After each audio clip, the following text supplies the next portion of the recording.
اور ان میں اکثر کو حق برا لگتا ہے، کیونکہ اس میں ان کی نفسانی خواہشات کے خلاف ہے۔ اس لیے وہ رسول صلی اللہ علیہ وآلہ وسلم اور ان کے صفات و کمالات کو جاننے کے باوجود حق کی مخالفت کرتے ہیں۔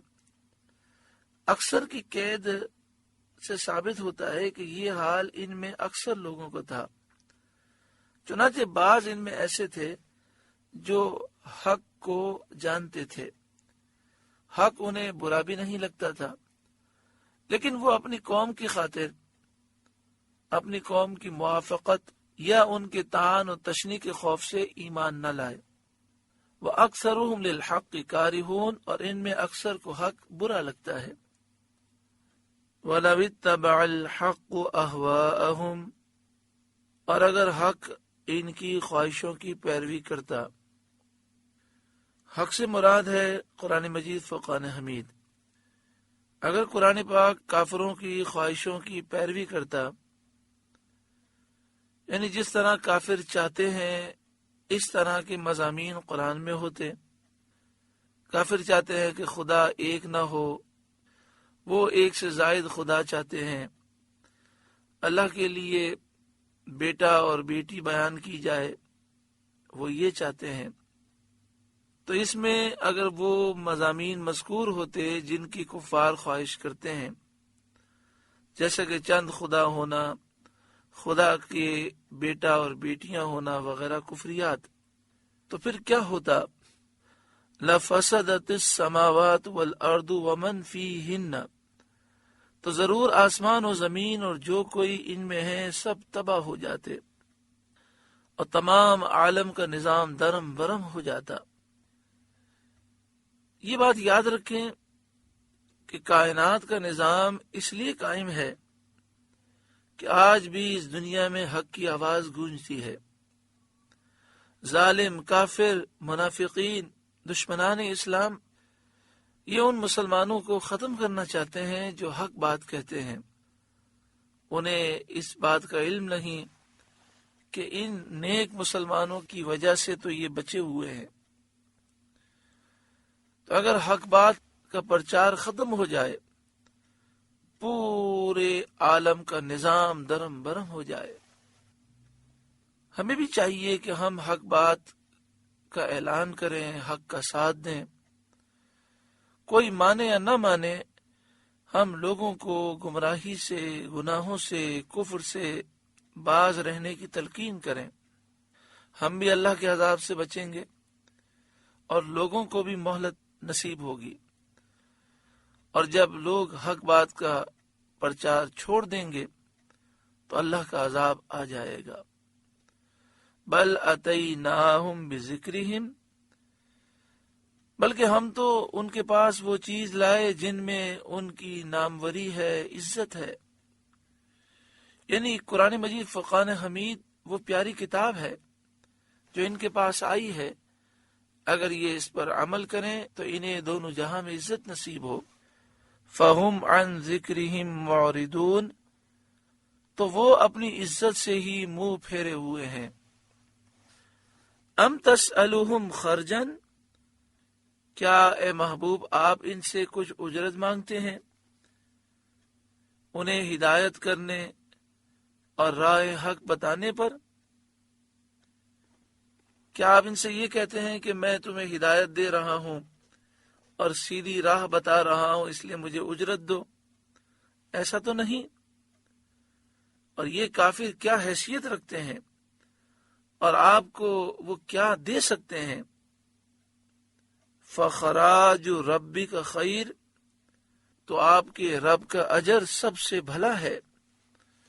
وہو خیر الرازقین، اور وہ سب سے بہتر روزی دینے والا ہے، اور اس کا فضل آپ پر عظیم ہے۔ اور جو نعمتیں اس نے آپ کو عطا فرمائیں وہ بہت کثیر اور اعلیٰ ہیں، تو آپ کو ان کی کیا پرواہ؟ پھر جب وہ آپ کے اوصاف و کمالات سے واقف بھی ہیں، قرآن پاک کا اعجاز بھی ان کی نگاہوں کے سامنے ہے، اور آپ ان سے ہدایت اور ارشاد کا کوئی اجر اور اس کا عوض بھی طلب نہیں فرماتے، تو اب انہیں ایمان لانے میں کیا عذر رہا؟ وَإِنَّكَ لَتَدْعُوهُمْ إِلَى صِرَاطٍ مُسْتَقِيمٍ، اور بے شک آپ انہیں سیدھی راہ کی طرف بلاتے ہیں، تو ان پر لازم ہے کہ آپ کی دعوت قبول کریں اور اسلام میں داخل ہوں۔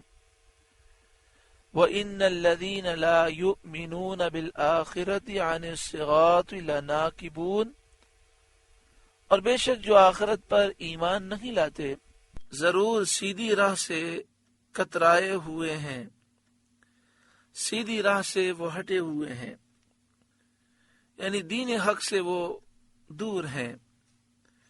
وَلَوْ رَحِمْنَاهُمْ، اور اگر ہم ان پر رحم کریں، وَكَشَفْنَا مَا بِهِمْ مِنْ ضُرٍّ، اور جو مصیبت ان پر پڑی ہے ٹال دیں، لَلَجُّوا فِي طُغْيَانِهِمْ يَعْمَهُونَ، تو ضرور وہ ضد کریں گے اپنی سرکشی میں بھٹکتے ہوئے۔